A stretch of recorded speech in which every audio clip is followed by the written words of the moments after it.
Now we're going to talk about ethics, fines, and license suspensions. You must operate your business with the highest level of ethical standards. You've got to operate with high levels of ethical standards. You've got to be honest with every customer. You've got to follow every rule, every regulation, and every guideline. And the state has zero tolerance for any type of fraudulent sales activity.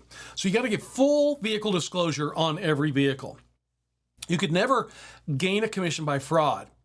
If a customer asks you if a vehicle has a problem and you're aware of some problems with the transmission and you tell the customer the vehicle has no problems, and then the customer buys the vehicle, in that scenario, you lied to the customer to get them to pay you, and that's fraud. Therefore, you have gained a commission by fraud. You must be brutally honest with your customers during every transaction. Now, let's say, for example, you sold a vehicle that you assumed was in top working mechanical condition, and then the engine blows a week later. Well, if you did not know about any problems in the engine, then you did not gain a commission by fraud, and you did not break the law. But let's say, for example, you got a mechanic that tells you that maybe you should sell that vehicle right away because they think the engine is going to blow in a few days or something like that, and you did not disclose that information to the customer and sold the vehicle, then you broke the law. If you sell vehicles with mechanical defects that you're aware of and do not disclose that information, you have broken several state and federal laws. Later on in your dealer training course, I'm going to show you what's called a Federal Trade Commission Buyer's Guide. And on that form, you could disclose any mechanical defects that you might be aware of in writing. Always document everything in writing. If you did not document a vehicle defect in writing, then you did not disclose the vehicle defects. There are several actions that could lead to fines for your dealership, suspension of your dealer license, or revocation of your dealer license. And some actions could lead you to have to provide restitution to the customer that purchased the vehicle from you.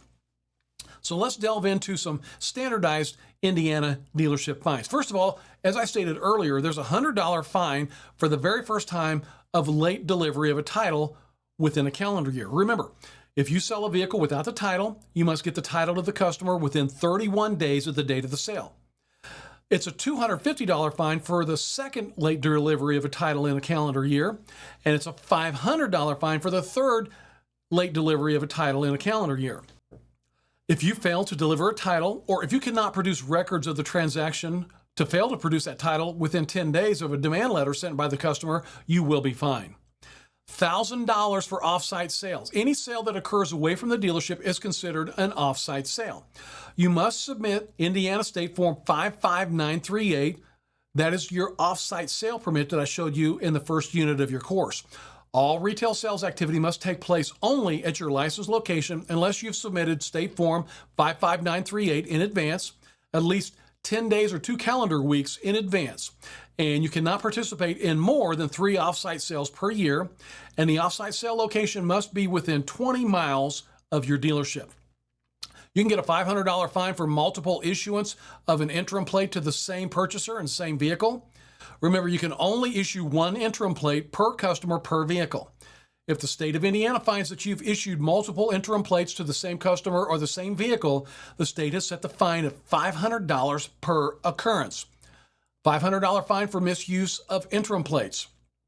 If you were, say, for example, to issue an interim plate to a vehicle in your inventory or to a vehicle that someone did not buy from you, you would face a $500 fine per occurrence. A $1,000 fine for issuance of an interim plate to a salvage vehicle. Remember, as stated earlier, in your dealer training course, you can never issue an interim plate to a salvage vehicle, and that's that vehicle that's in disrepair that an insurance company would not insure and has not been issued a rebuild salvage title. This could be that vehicle you bought at a Copart auction or an insurance salvage auction that has not been repaired. $500 for misuse of a dealer plate. You cannot use a dealer plate on a vehicle that you are providing commercial services, or if you are using a dealer plate with the sole intent of avoiding paying sales tax on the vehicle you're driving. That's a big no-no. A $1,000 fine for failure to disclose rebuilt salvage vehicles. This law is very clear. If you sell a vehicle with a rebuilt salvage title, you must disclose that information on Indiana State Form 55974 as discussed earlier. So no matter what, when you sell a vehicle with a rebuilt salvage title, you need to disclose that information on State Form 55974. $100 per failure to keep complete records per deal jacket. You can be fined for failure to keep records per deal jacket. So let's say you forgot to complete a bill of sale and store it in your deal jacket and sold 50 vehicles. You could be fined $5,000 for not keeping a complete deal jacket. $500 fine for failure to produce records per deal jacket. This is actually a very bad violation. If you fail to produce a deal jacket that has been demanded by an examiner, you could face a $500 fine per jacket.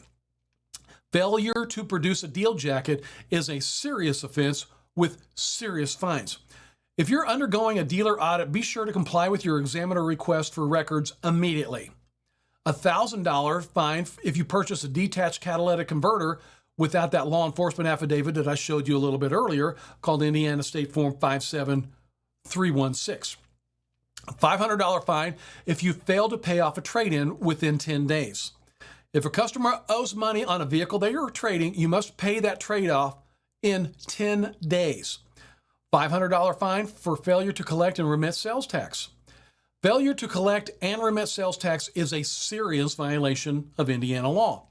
If you collected sales tax and did not remit the sales tax to the Indiana Department of Revenue through in time, you would be in serious violation of the law. All Indiana dealers must collect and submit the sales tax to the state. $250 fine for failure to add all owners and owner background checks.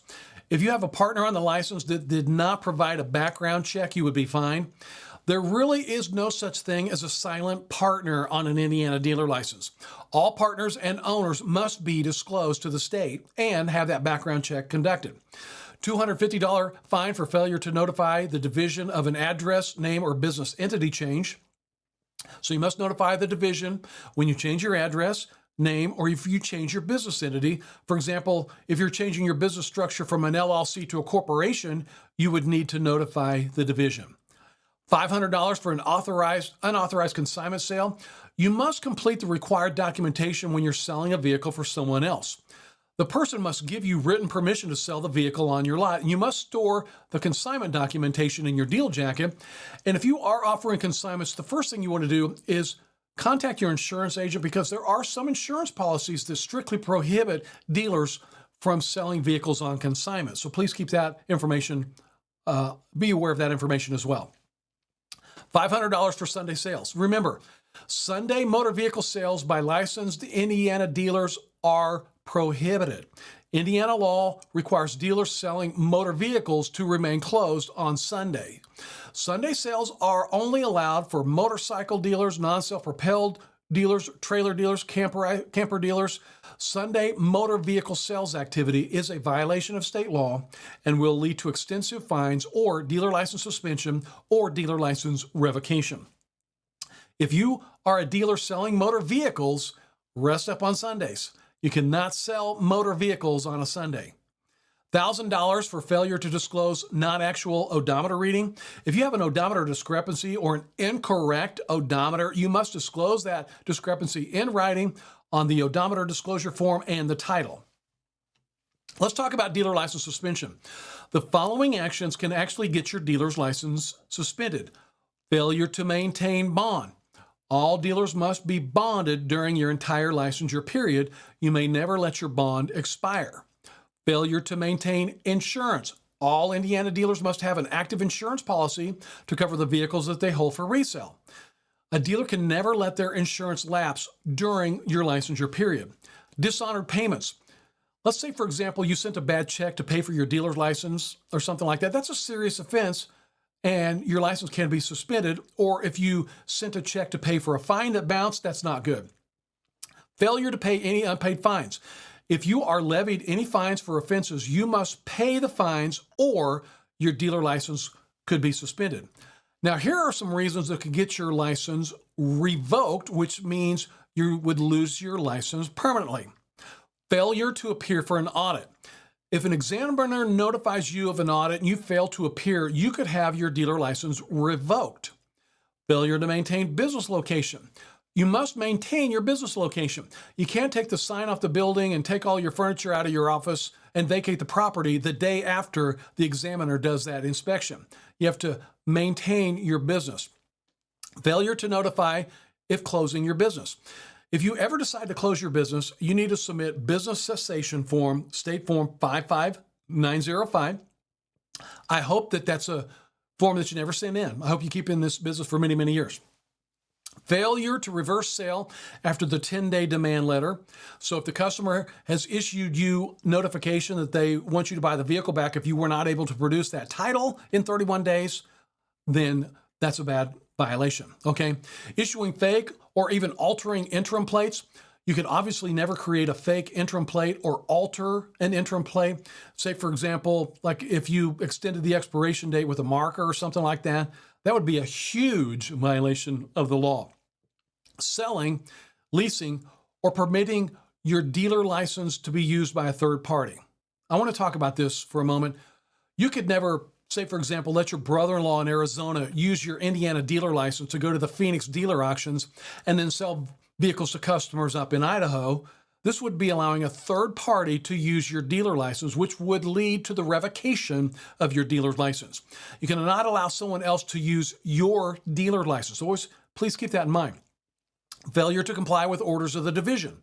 If you receive orders from the division, say, for example, when you were notified of a non-compliance issue following an audit and you did not meet those requirements, you could have your dealer license revoked. Restitution to a customer. You might have to pay the customer restitution if you charged like a convenience fee without the proper disclosure, or if the sale was reversed and you failed to refund the money, or if you failed to disclose a salvage or rebuilt salvage status in a vehicle sold. Very serious violation. Towards the end of the dealer training course, I'm going to show you how to do what's called a vehicle history report, so you can look up salvage or rebuilt status on any vehicle that you're interested in purchasing before you purchase that vehicle. And I'm going to show you how to run a very important vehicle history report later on in your dealer training course. And hopefully you'll know in advance before you buy a vehicle if it does have a rebuilt salvage title or any type of salvage history. Always remember, your customer can easily log a complaint against your dealership for a multitude of issues. And here's that dealer complaint form SF53607. And as I showed you earlier, your customer can easily visit the dealer portal and submit a complaint online as well. We never want our customers making complaints against our dealership. Do everything you can to keep your customers happy. You do not want your customers filing complaints against your dealership. Just be sure to operate your new business with the highest level of ethical standards and take the steps that I'm showing you here to maintain compliance, and you're going to have this business open for many, many, many years. The income potential in this business is truly unlimited. You just need to follow a few very simple sets of rules and guidelines. You know, this is a tightly regulated business because it tends to be a very high profit business. And if you maintain 100% compliance with all the rules and guidelines, you'll never pay any fines out of your profits. So I am a big believer that 100% compliance equals 100% profits. I want to remind you, you can find the forms we discuss in your dealer training course at indiana.dealerslicense.com.